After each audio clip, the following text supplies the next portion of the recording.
আমি সমীচীন মনে করি না। যদিও গতকাল আমার ব্যস্ততার কারণে আসতে পারিনি।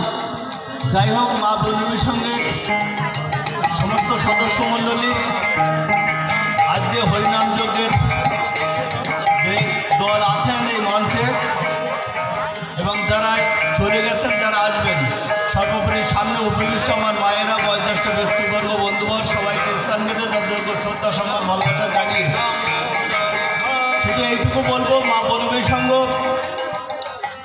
তারা গতবার থেকে এই হরিনাম যজ্ঞ শুরু করেছেন। আমি মনে করি এই সরস্বতী পূজা উপলক্ষে আমি কয়েক জায়গায় লক্ষ্য করেছি যে তারা হরিনাম যজ্ঞটা বেশ কয়েক বছর ধরে চালিয়ে যাচ্ছেন।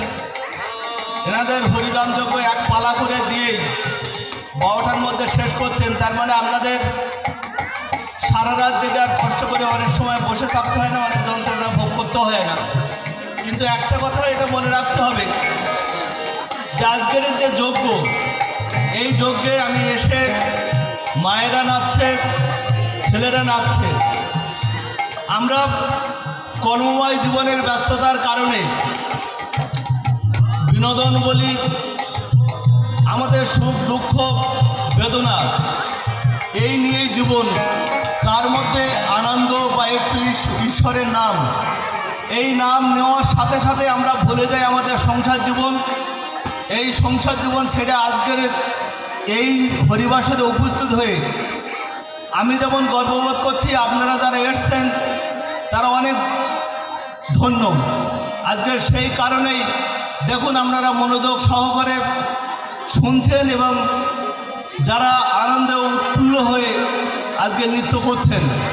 আগামী দিনে এই বনবিবি সংঘ যাতে এই হরিনাম যজ্ঞ ধরে রাখতে পারে এবং আরও ভালো ভালো অনুষ্ঠান করতে পারে, সার্বিকভাবে আমি আমার গ্রাম পঞ্চায়েতের তরফ থেকে যতটুকু পারি সার্বিক দৃষ্টিভঙ্গিতে বা সার্বিক এই ক্লাবের উন্নয়ন কামনা করি এবং যতটুকু পারি আমি সাহায্য করার চেষ্টা করব। এইটুকু বলে আমি আমার সংক্ষিপ্ত কথা শেষ করলাম। ধন্যবাদ। হরে কৃষ্ণ কৃষ্ণ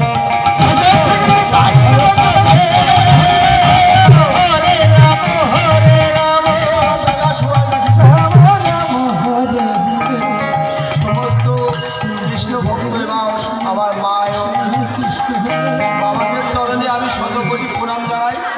আজকের এই মূল্যবানের অনুষ্ঠানের সময়, এটা বক্তব্য সময় না, তাই এই মূল্যবান সময়ে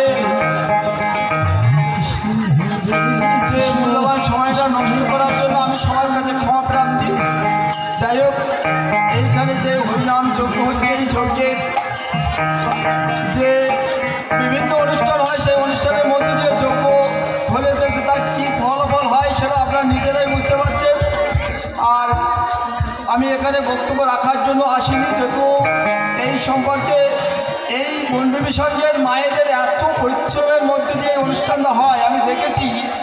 যে তারা রাস্তায় যেভাবে কালেকশন করছিল আমি দেখে তাদের আমার মনে গর্ব হচ্ছিল যে তারা যে এত সুন্দর তাদের চিন্তাভাবনা। তা আমি যে বিভিন্ন মানুষের দান বিভিন্ন কর্মে দেয়, তা আপনারা সবাইকে বলবো যে এই যজ্ঞের যে দান করছে, এটা আপনাদের যে দানের মূল্য সেটা আপনারা নিজেরাই বুঝতে পারবেন। যে দান এমন পাত্রে দান করবেন, সে দানটা যেন একটা কর্মক্ষেত্রে কাজে লাগে। আজকের যে যজ্ঞের যে দান হচ্ছে, এটা আপনাদের সৌভাগ্যের ব্যাপার এবং সবাইকে বলবো এই যজ্ঞে আপনারা মন করে দান করুন।